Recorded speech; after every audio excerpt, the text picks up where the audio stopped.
ভাই, যদি তুমি আমাকে কিছু উপহার দাও এবং আমি তা গ্রহণ না করি, তাহলে উপহারটি কার কাছে থাকবে? রেগে যাওয়া ব্যক্তি বিরক্ত হয়ে বললেন, এটা তো খুব সহজ কথা। যদি তুমি উপহার গ্রহণ না করো, তাহলে সেটা আমার কাছেই থাকবে। একদিন গৌতম বুদ্ধ তার শিষ্যদের নিয়ে একটি গ্রামে ভিক্ষার জন্য গিয়েছিলেন। এই গ্রামের বেশিরভাগ মানুষই তার প্রতি অত্যন্ত শ্রদ্ধাশীল ছিল। তারা তার জ্ঞান এবং করুণা থেকে শিক্ষা লাভ করতে চেয়েছিল। তবে এই গ্রামে একজন ব্যক্তি ছিলেন যিনি বুদ্ধের প্রতি অত্যন্ত বিদ্বেষপূর্ণ মনোভাব পোষণ করতেন। তিনি বুদ্ধের উপস্থিতি পছন্দ করতেন না এবং তার শিক্ষাকে অবজ্ঞা করতেন। যখন বুদ্ধ তার শিষ্যদের সাথে গ্রামে প্রবেশ করলেন, সেই ব্যক্তি রেগে গিয়ে বুদ্ধের দিকে ছুটে এলেন।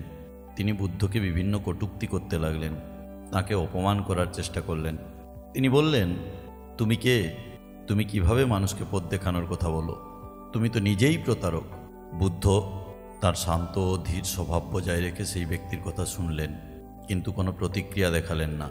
তিনি একটুও রাগ করলেন না।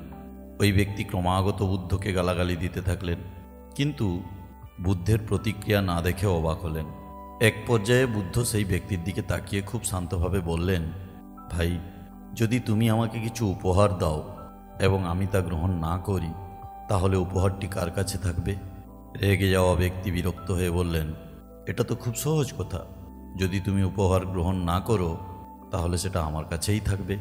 বুদ্ধ মৃদু হেসে বললেন, ঠিক তেমনি, যদি তুমি আমাকে রাগ, ক্রোধ বা অপমান দাও এবং আমি তা গ্রহণ না করি, তাহলে সেই রাগ, ক্রোধ বা অপমান কার কাছে থেকে যাবে? এটি শুনে সেই ব্যক্তি স্তব্ধ হয়ে গেল। তিনি বুঝতে পারলেন যে বুদ্ধ তাকে শিক্ষার একটি গভীর বার্তা দিচ্ছেন। তিনি নিজের রাগ এবং অপমানের কোনো প্রভাব বুদ্ধের উপর ফেলতে পারেননি।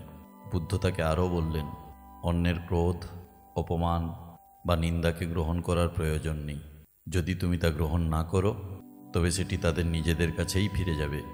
শান্তি এবং সংযমী জীবনের সঠিক পথ। এই কথা শুনে সেই ব্যক্তি নিজেকে বুদ্ধের পায়ে ফেলে ক্ষমা প্রার্থনা করলেন। তিনি বুঝতে পারলেন যে রাগ এবং ক্রোধ তাকে নিজের মধ্যেই দগ্ধ করে ফেলছে। তিনি বুদ্ধের কাছে শান্তি ও ধৈর্যের পথ অনুসরণ করার অঙ্গীকার করলেন। গল্পের শিক্ষাটি হলো, আমরা যখন অন্যের রাগ বা অপমানকে নিজেদের মধ্যে গ্রহণ করি না, তখন সেই নেতিবাচক অনুভূতি আমাদের কোনো ক্ষতি করতে পারে না। বুদ্ধের মতো শান্ত এবং সংযমী থেকে আমরা জীবনে সত্যিকারের শান্তি এবং আনন্দ লাভ করতে পারি। জীবনের সুখ এবং শান্তিকে প্রাপ্ত করার জন্য ভগবান বুদ্ধ কিছু পথ নির্দেশ করে গেছেন। তিনি বলেছেন, সত্যিকারের সুখ পাওয়ার জন্য আমাদের ইন্দ্রিয় ও মনকে নিয়ন্ত্রণ করতে হবে। অতিরিক্ত কামনা বা লোভ থেকে মুক্তি পেলে তবেই মনের শান্তি ও সুখ আসে। বুদ্ধের মতে সুখী হতে হলে চরমপন্থা পরিহার করতে হবে এবং মধ্যম পথ অবলম্বন করতে হবে। এটি হলো এমন একটি পথ যেখানে অতিরিক্ত ইন্দ্রিয় সুখ বা কঠোর তপস্যার কোনোটাই নেই। গৌতম বুদ্ধ বলেছেন, অন্যের প্রতি মৈত্রী ও করুণা প্রদর্শন করলে মনের ভিতরে সত্যিকারের সুখ অনুভূত হয়।